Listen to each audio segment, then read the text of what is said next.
맞아요. 전세는 어떻게 되는 거예요? 자, 전세. 전세는 당분간은 가격이 좀 빠지지 않을까. 예. 근데 이것도 뭐 결국은 일시적 현상이 되겠죠. 지금 전세가가 실제 동네에서 좀 빠졌나요? 여러분들? 많이 안 빠졌어요? 빠졌다고 계속 뉴스 나와요. 안 빠졌어요. 근데 빠졌다라는 뉴스도 이런 것도 있어요. 전세가율이 떨어졌다라는 기사가 있거든요.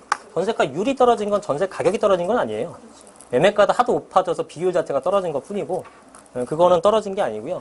뭐 예를 들어 빌라 시장 같은 것들은 전세 가격이 좀 떨어졌어요. 네, 이것도 사실 전세 가격이 많이 떨어진 건 아닌데 어쨌든 유지가 되거나 2년 전에 비해서 조금 떨어진 형태가 보입니다. 물론 특정 지역마다 틀리지만 이거는 우리가 14년 뭐부터 한 18년도까지 계속 가격이 부동산 호경기 때 아파트 가격 오르는데 뭐 이것저것 뭐 당연히 빌라라고 공급 안 하겠습니까? 예, 공급을 막 하다 보니까 빌라 같은 경우에도 이제 가격이 상승한 거죠. 아니, 공급을 많이 지은 거죠. 공급을 많이 짓게 되니까 이때 공급했던 것들이 이제 15년서부터 18년까지 계속 꾸준하게 공급되잖아요. 처음에는 전세가 엄청 높았잖아요. 왜 높았냐면 08년도 글로벌 금융위 맞고 13년도까지 공급을 안 했잖아요. 아파트건 빌라건. 그러니까 전세가가 어떻게 돼요? 50%, 60%, 70% 거의 80%까지 육박했잖아요. 평균이. 그런데 14년도부터 이제 공급하기 시작하니까 15년도, 16년도, 17년도까지는 어때요? 공급량 엄청나게 많지만 지난 그 5년 동안 공급이 모자랐던 수요자들이 얼렁얼렁 탄 거예요. 그래서 공급이 많았지만 전세가도 왕창 올라가고 갭 투자가 성행할 수밖에 없었죠. 전세가 비율이 90%야. 1,000만 원이면 산대. 2,000만 원이면 산대. 그 2년 뒤에 전세가가 또 오르네? 그래서 가격이 갭이 2년 뒤에 전세가가 2년 전 분양가보다 높아진 현상이 생기면서 매가가 올라가는 거고 투자금이 1,000만 원, 2,000만 원밖에 안 됐는데 2년만 지나니까 3, 4천이 올랐어. 투자금 대비해서는 거의 200%, 300% 올랐죠. 500% 오른 것들도 많죠. 그죠? 한 14년도에 사신 분들은. 2억 주고 샀는데 전세 1억 8천, 1억 9천 맞췄는데 지금 3억이에요, 3억. 그럼 50% 오른 게 아니죠. 2억에서 3억 됐다가 50% 오른 게 아니라 1,500만 원 투자해갖고 1억 오른 거면 6배가 오른 거잖아요. 그렇게 번 거예요. 근데 갭 투자에 뭐 종말이니 아니 뭐 그런 얘기 나오는 거는 요즘에 전세가가 잘 안 받쳐줘서 그래요. 그래서 지금은 그런 거 투자하시려면은 예전처럼 뭐 1,000만 원, 2,000만 원 이런 투자들은 사실은 없는 건 아닌데 쉽지 않고요.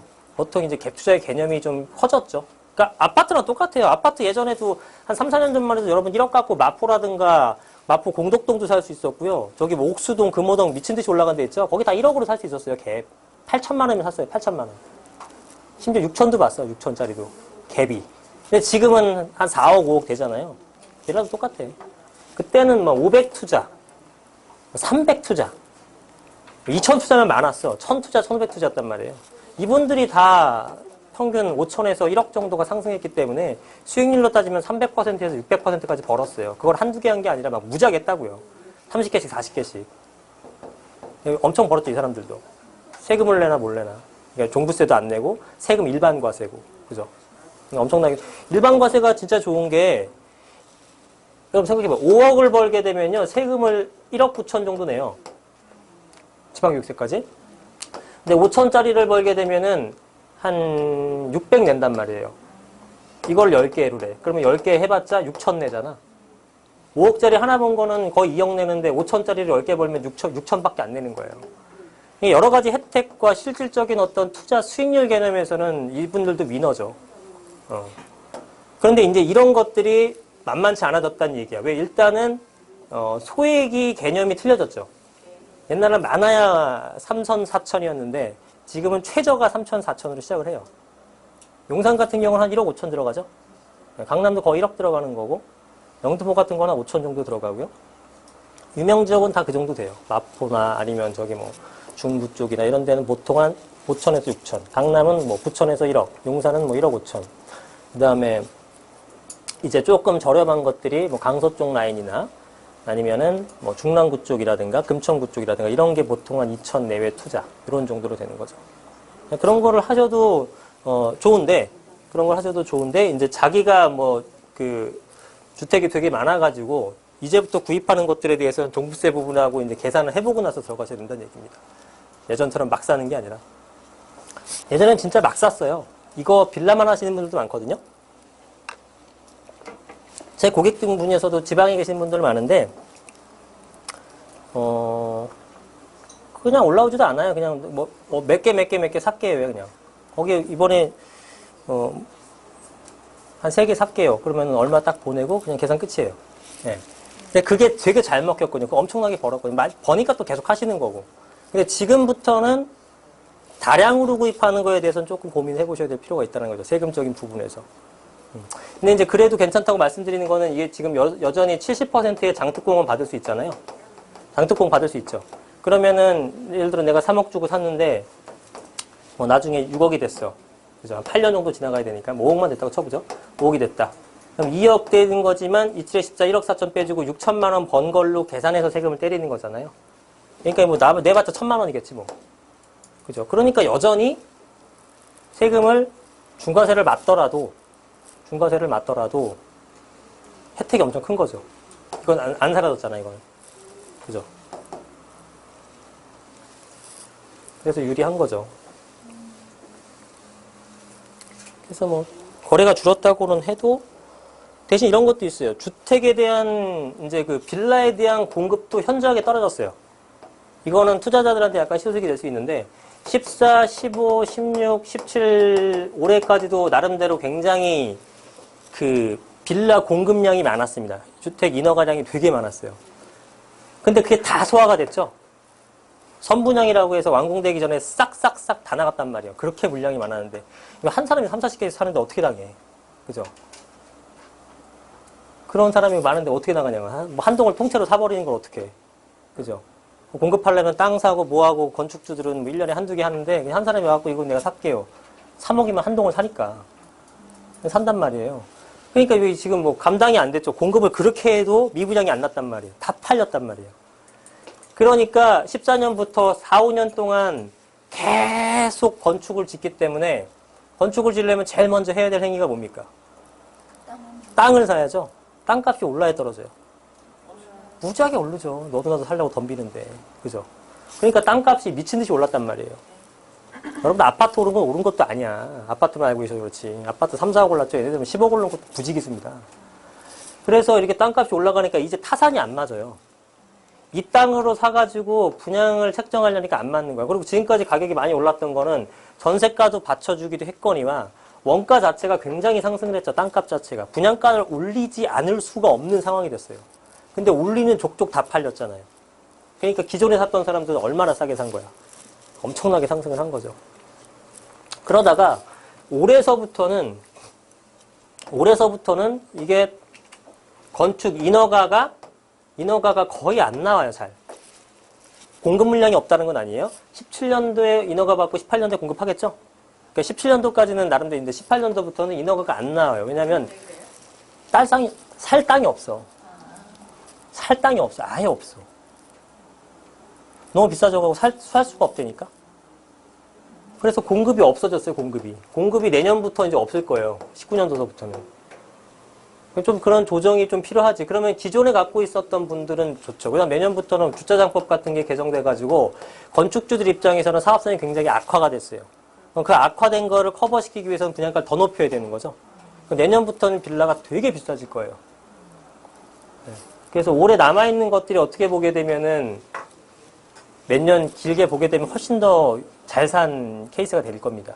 어차피 여러분 장기로 보유하실 거면. 1년, 2년 뒤에 팔 거 아니라면. 예. 이 법 때문에 내지는 이 땅값 때문에 원가가 올랐기 때문에 지금 만약에 3억에 판다. 그럼 내년에 나오는 거는 이 사람이 3억에 팔아갖고 한 개당 뭐 2천만 원씩 남겼다. 얘 똑같이 2천만 원 남기려면 3억 5천에 팔아야 돼요. 내가 많이 남겨 먹으려고 하는 게 아니라 이렇게 팔아야 원가가 얘는 2억 8천이고 얘는 3억 3천이 됐으니까 원가가. 개발호재가 없어도 빌라 괜찮아요? 개발호재 있는 대로 하셔야죠. 그렇죠? 네. 빌라는 아파트와 다르게 지역 선정은 잘 하셔야 됩니다. 네. 그거는 뭐 별도의 해제됐다가 시간을. 다시 추진하는데 이런 데 안 좋다는데? 해제됐다가 추진하는데 재개발 말씀하시는 건가요? 네네. 재개발 뭐 안 좋을 건 없죠. 다만 재개발 해제가 됐다가 다시 추진할지 여부는 불투명한 거죠. 알 수 없는 거죠. 예. 제가 지금 말씀드리는 거는 개발 지역의 빌라는 아니고요. 개발 지역이 아닌 곳들. 그래야 뭐 5천 투자 뭐 이렇게 가는 거지. 개발 지역 같은 경우는 뭐 아시잖아요. 재개발 지역들. 피만 3억씩 붙어 있는데 뭐 최저가. 그죠? 최저가, 피가 3억. 경기도도 지금 3억이에요. 2억 5천, 피값만. 2억 다 넘어. 광명도 2억 다 넘은 것 같고. 그럼 신축이 겁나게 짓는데도 거기 재개발 지구라고 막 사들이고 이래서 재개발 지구라고 사드린다고요? 그런 건 다 뻥이에요. 빵이에요. 뻥입니다. 아, 선생님 한번 신축 허가가 많은, 전농동 한번 전농동? 전농동 뭐. 전농동? 전농동은 지금 팔고 있는 데가 어디냐면, 전농 뭐 구구역 이런 데 있죠? 네네네. 그런 적은 실제 재추진돼요.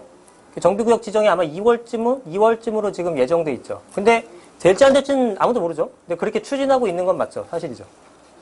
가봤더니 신축 겁나던데요. 신축 겁나죠. 그거는 설명하려면 좀 깁니다, 여기서. 진짜 깁니다. 왜냐하면 여러분들 또 되게 논란이 될 만한 발언들이 많기 때문에 촬영 중인 안 하겠습니다. 예. 다세대 통면에는 수익률이 어느 정도 나야지 괜찮은가요? 수익률 개념이 아니죠. 어차피 그 전세 해놓고 갭 투자 형태니까. 예를 들어 이렇게 있는 상태에서 한 뭐 보통은 이렇게 되면 이게 이제 필로티 구조가 되잖아요. 그 다음에 이렇게 짓게 되면 몇 개야? 12개 정도 되겠네. 그죠? 12세대 정도 되면은 12세대 정도 되면은 예를 들어 개당 3억이다. 그러면 전세를 한 2억 6천 놓자고 해보죠. 그러면은 이게 4천만 원씩 12세대잖아요. 그럼 4억 8천이 되겠죠? 그럼 제 비용은 거의 안 들어요. 왜냐면 3억짜리 하게 되면 얼마? 330에다가 한 400 정도 들겠죠? 400 한 2, 30 들겠네. 420 정도 들겠네. 근데 330에 우리가 85% 감면을 받잖아요. 신축 기준 했을 때. 그럼 15%면 50만 원이니까 한 얼마입니까? 계산이 안 돼. 90만 원. 4, 32. 100 한 3, 40만 원? 130만 원 정도면 내면 돼요. 개당. 그럼 12개 해봐야 얼마입니까? 1,500? 1,600? 그래서 총 구입하는데 5억이면 사요. 건물 하나를. 네. 이게 갭이 큰 거면 더 들겠죠. 세대수가 많거나. 뭐 이거 12세대짜리요? 아? 12세대짜리? 장지동에 예. 9개짜리 방 9개짜리 장지동이 얼마에 전세가 얼만데요? 장지동에요? 9세대고. 9세대에 예. 26억 다가구요? 다세대예요? 다세대요. 다세대 26억. 그럼 한 세대에 얼마야? 3억 정도 하네. 그죠? 1억 빠지는 2억 9천. 2억 9천. 그 다음에 전세가. 근데 요즘에 송파구가 전세가 영 비리비리 할 텐데. 15억? 신축이? 아니 월세도 꼈고 전세도 아이, 꼈고. 그러면 당연히 높아지는 거죠. 15억 해요. 올 전세 낀 거 기준한 거잖아요. 월 전세 낀거 기준이에요. 네. 15억이 될 수가 없죠. 아무리. 그렇게 갭 많이 안 벌어져요. 그래요? 강남 같은 경우 무조건 전세 끼야 된다는 거죠. 무조건 전세 끼는 게 좋다라는 거지. 갭을 줄이기 위해서는. 갭을 줄이기 위해서는. 그래서 이런 식으로 통매하시는 분도 되게 많습니다. 지금 장려생 있나요? 이따고 말씀드렸죠. 땅 갖고 있으면 무조건 되는 거야. 한 2천, 3천, 한 2억 5천 정도로 구입할 수 있는 것도 있어요. 2억 5천 정도 구입할 수 있는 것도 있고, 그 다음에 걔는 얼마지? 한 5억 정도로 구입할 수 있는 것도 있고, 영등포나 이런 쪽에. 근데 물론 금액이 높아질수록 좋은 쪽으로 가는 거고, 낮으면 조금 떨어지긴 합니다만, 제가 볼 때는 다 괜찮아요. 그 정도 사도 충분히 수익성은 있어요. 평수는 몇 평이에요? 평수는 60에서 80평까지 좀 다양하죠. 60에서 그래서 토지는 잘 올라요. 저도 계속 지금 어차피 저는 뭐 주택이 잘 되면 주택 사다가 주택이 막혀 있으면은 이렇게 땅 사고 또 잘 되면은 아파트 또 돌면 또 아파트 사고 그럼 되는 거죠. 그죠? 네. 그렇게 생각을 하고 있죠. 그래서 이런 것들도 해서 대신에 이제 이런 것들은 주택임대 사업자도 좀 내셔야 될 필요가 있고요. 당연하죠. 다세대 그 중과세가 있으니까. 그다음에 종부세 부분에 대해서도 좀 고려를 하셔야 되기 때문에 명의를 좀 분산시켜 놓는다든가 이런 몇 가지 전략은 좀 필요합니다. 네, 그런 식으로 하시면 되겠죠. 자, 그래서 내용은 그렇고요.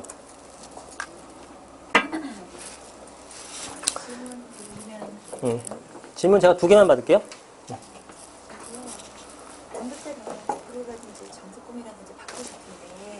양도세 100%나 장특공 받고 싶은데. 네. 그 둘 중에 한 선택해야 되겠죠. 네. 받고 싶은데 네. 제가 현재 1주택자인데 이걸로 주택임대 사업을 하고 싶지는 않고 네. 이제 올 안에 주택임대 사업자는 내고 내년 안에 이걸 팔면서 새로 구입해서 그거를 임대사업 하고 싶은 거예요. 얘는 놔두고 19년도에 하나의 주택을 더 구입하고. 그러니까 얘를 팔면서 새로 구입해서. 아, 얘를 팔고? 예, 팔면서 걔를 구입해서 예. 임대사업을 하고 싶은 거죠. 이걸 임대사업 내고 싶다. 네네. 근데 지금 현재 해준다는 양도세나 장특공인을 받을 수 장특공은 받아요. 내년에 하든 20년에 하든 이거는 변동이 없어요. 10년 양도세는 올해까지고. 근데 제가 말씀드렸잖아요. 이거 100% 감면 받으나 이거를 하나 뭐 크게 차이 안 나요. 70%밖에 못 받아요. 70% 밖에라니 엄청난 거죠. 70%나 깎아준다는데. 예. 장특공은 몇 년까지죠? 없어 이런 게. 8년 모여게 되면 여러분들 10년 갖고 있든 20년 갖고 있든 다 해준다니까. 무조건. 8년만 예, 넘으면 70%. 예, 8년만 넘으면. 근데 네. 19년 주택 구입할 때 6억 이하에다가 84로 들어가는 아니, 그게 이거래니까, 그거는. 이건 내년 시장되면 어차피 사라지는 거예요. 이거는 어차피 의미가 없고요. 장특공은 있죠, 이것도. 장특공도, 그거 말씀하시는 거구나? 맞아요. 장특공도 8% 사로. 이하래야 된다. 네. 장특공은 임대주택은 안 되는 거죠? 주택임대 사업자 내는 것들은 된다는 거죠. 예. 근데 주택임대 사업자를 안 내는 사람이 장특공을 못 받는 거예요. 예. 조정 대상 지역 내에서. 예. 장특공 조정 대상 지역에서는 장특공이 안 된다고요? 주택임대 사업자 안 낸 사람들. 안 낸 사람들? 음. 장특공은 된다면서요? 이게 헷갈리죠, 여러분. 조정 대상 지역 내에서는 예. 다주택자는 원칙이에요. 다주택자는 장기보유 특별공제가 없어요. 근데 장기보유 특별공제를 받으려면 어떻게 되냐? 주택임대 사업자를 내면은 이게 다시 살아난다고요. 그러니까 이걸 내야 된다고요, 반드시. 조정 대상 지역 내에서는. 조정이 아닌데. 조정이 아닌 데서는 그냥 일반 장특공을 받죠. 대신 70%가 아니라 30% 받는 거예요, 30%. 다주택자들은. 주택임대 사업자를 올 안에는 꼭 미리 내놔야 아니야, 상관없다니까요. 상관없다니까. 내년에도 상관없다니까요. 예. 내년에는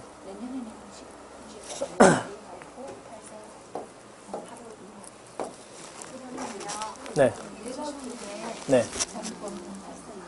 공시지가 6억이 넘고 평수가 85평이니까 훨씬 넘어요. 네. 44평이니까. 네네네. 그러면 장특공 혜택 하나도 못 받네요. 얘가 뭐래? 1가구 1주택? 예. 1가구 1주택은 주택임대 사업자를 낼 필요가 없죠. 방금 말씀드린 건 조정대상 지역 내 다주택자. 아니 낼 수가 없는데 네. 1주택자니까 내실 필요가 없다고요. 낼 수가 없는 게 아니라. 여기보다 없으면 장특공을 못 받아요. 장부에 받는다니까 1주택자시라며. 네. 1주택자시는 받으세요. 그 얘기인데요. 고가? 예. 고가주택? 고가주택은 이번에 바뀌었죠. 이번에 바뀌어갖고 내년까지 팔거나 20년도 이후에 팔게 되면 일반 장특공밖에 못 받아요. 15년 30%. 15년 3년? 내년까지 팔면은 몇 년 보유하셨어요? 그러면 지금은 80% 감면. 내년까지 파는 거. 19년까지 팔아야 된다고요? 1년 유예 기간을 줬죠.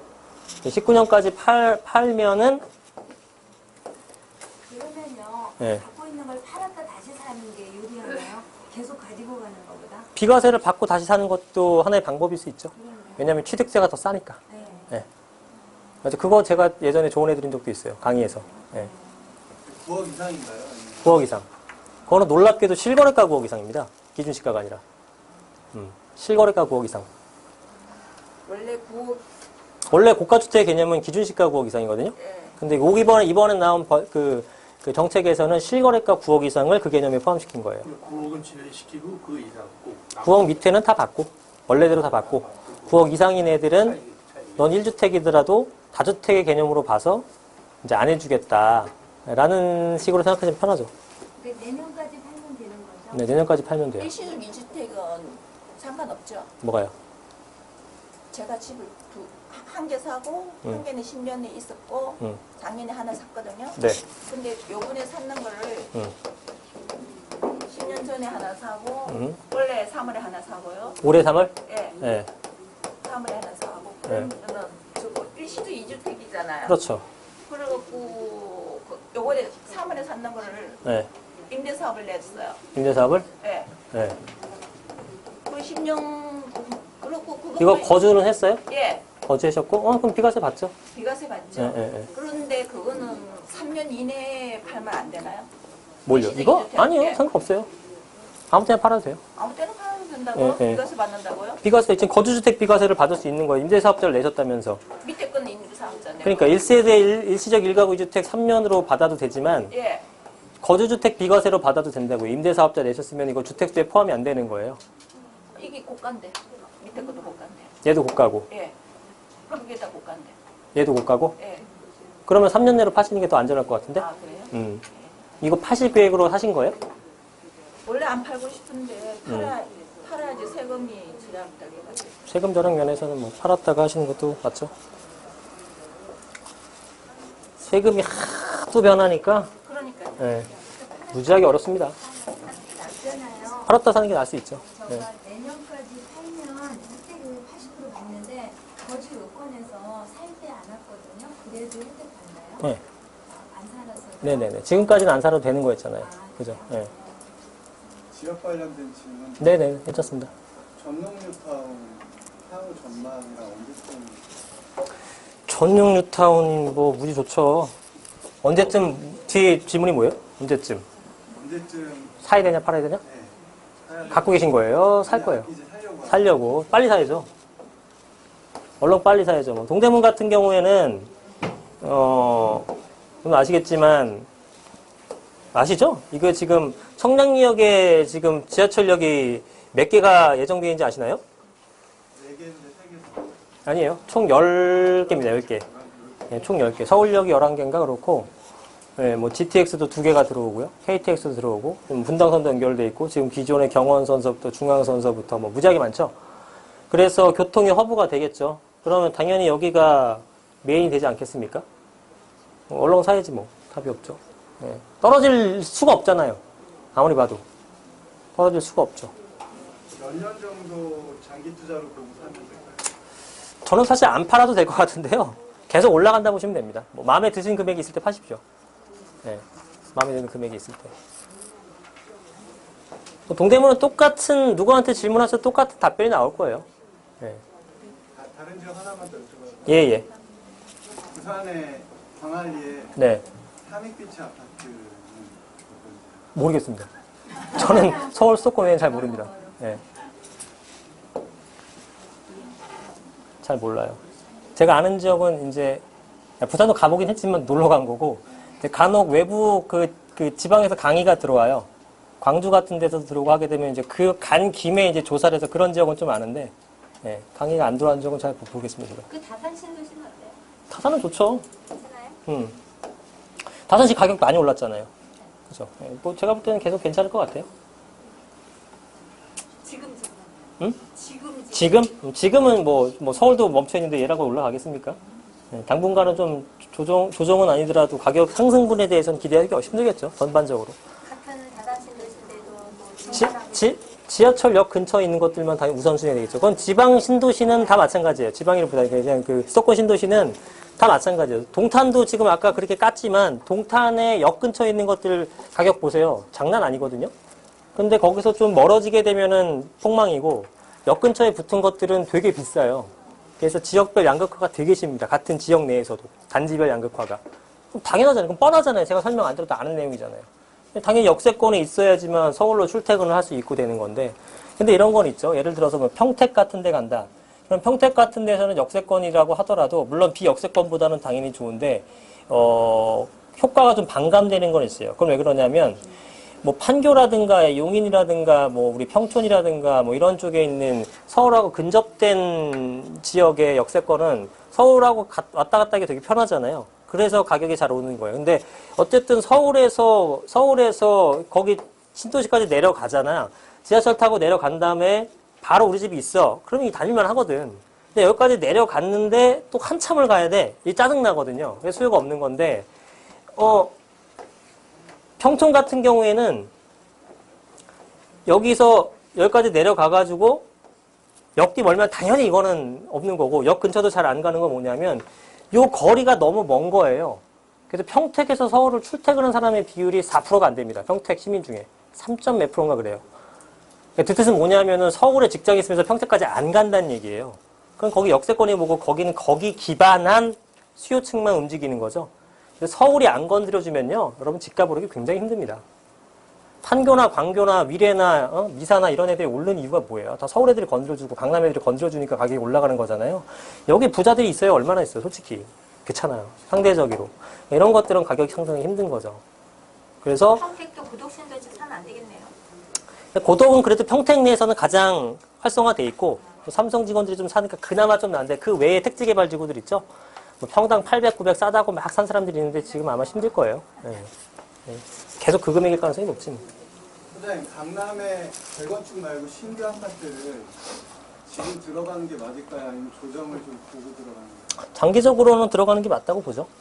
지금 호가가 좀 많이 올라 있는데. 근데 뭐 우리가 3년 전이든 5년 전이든 10년 전이든 항상 비싸다고 느꼈죠. 언제 싸다고 느꼈습니까? 그냥 가는 거죠, 뭐. 또 우리가 5년 뒤, 10년 뒤가 되게 되면 야, 이거 2018년도에 그때 엄청 쌌구나 또 이럴 수도 있어요.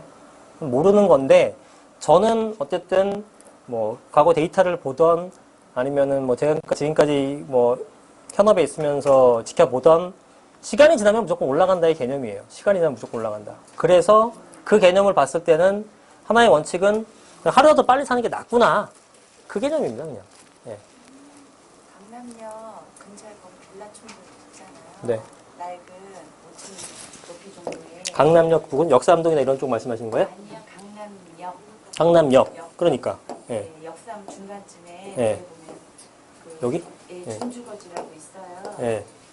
거기 낡은 빌라들 5층 건물들 많은데. 어디 말씀하시는 거지? 아, 어디가 준주가요? 1, 2, 3번 출구 뒤쪽. 강남역 1, 2, 3분 주. 그러니까 여기 역삼동이에요.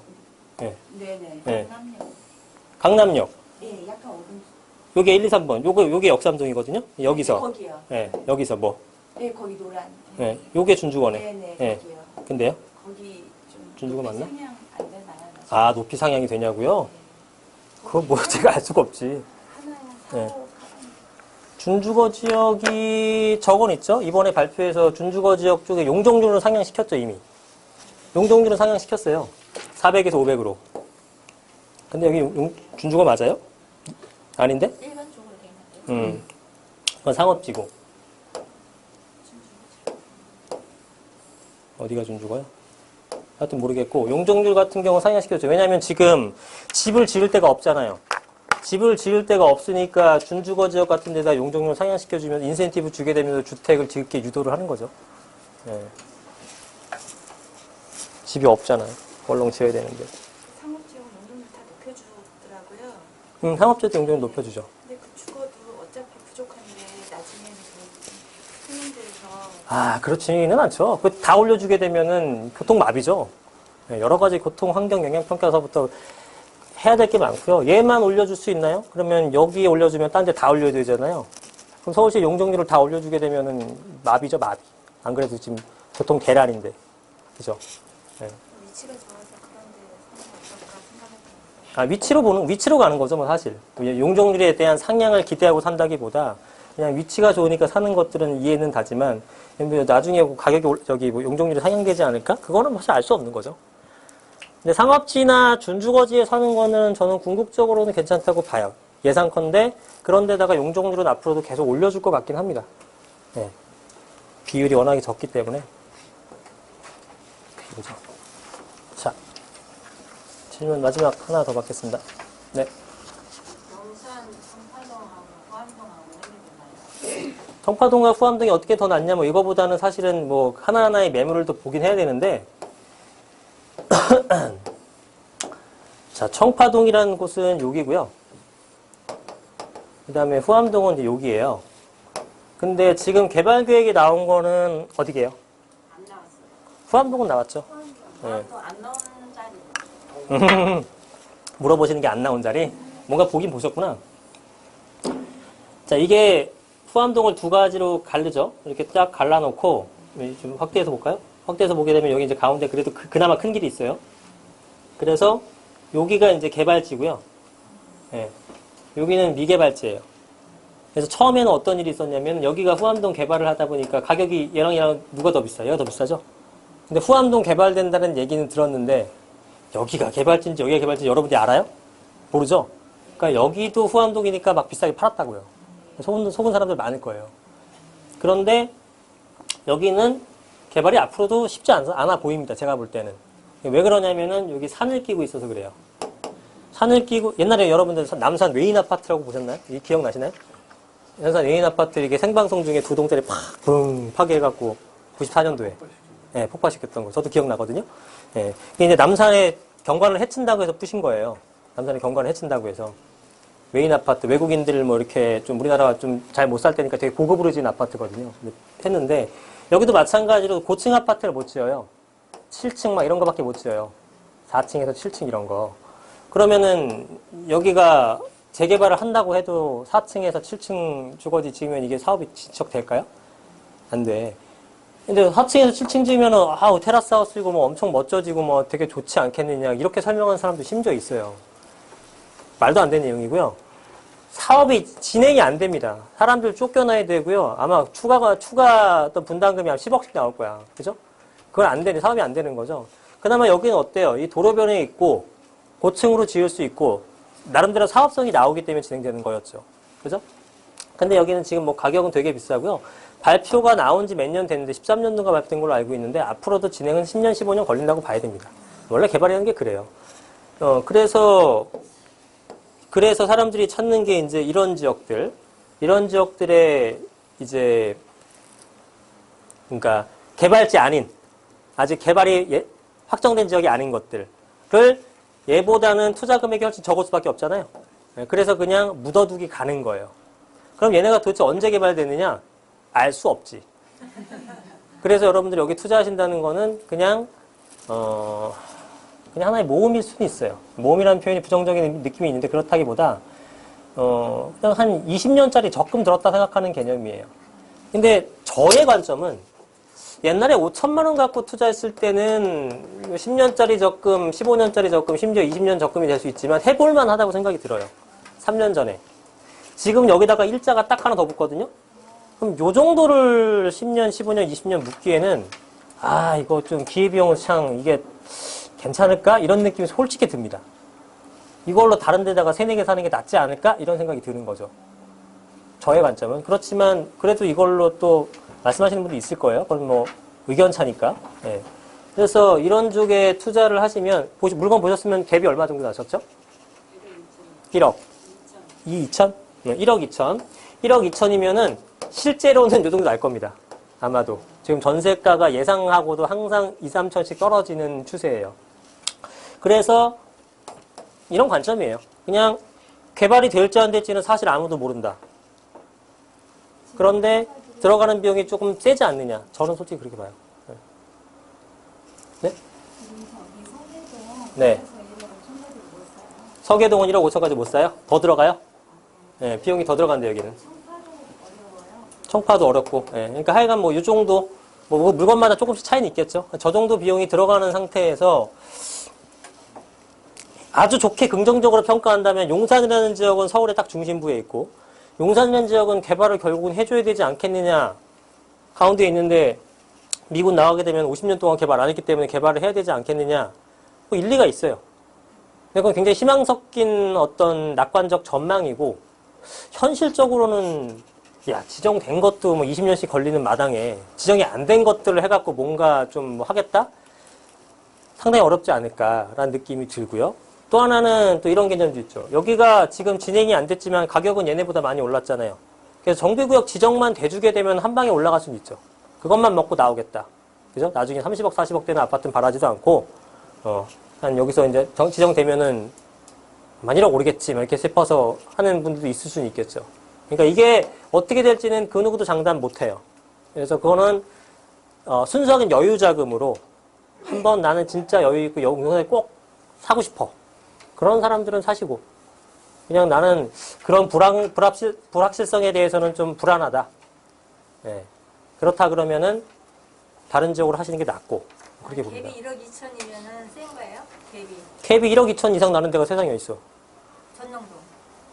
개발지랑 미개발지랑 같이 보시면 안 된다니까. 여기도 개발지 같은 경우는 3, 4억 들고 가야 되고요. 갭이 한 1억 2천 나는데 개발지 아니라니까요, 거기. 구구역 말씀하시는 거잖아. 구구역은 개발지가 아니에요. 구구역은 개발지가 아니고, 옆에 8구역 가보세요, 얼마인지. 8구역이 아니라 그 밑에 지역들. 갭이 보통 우리 일반 재개발 지역의 갭이 방화뉴타운 이런 데가 한 3억 정도?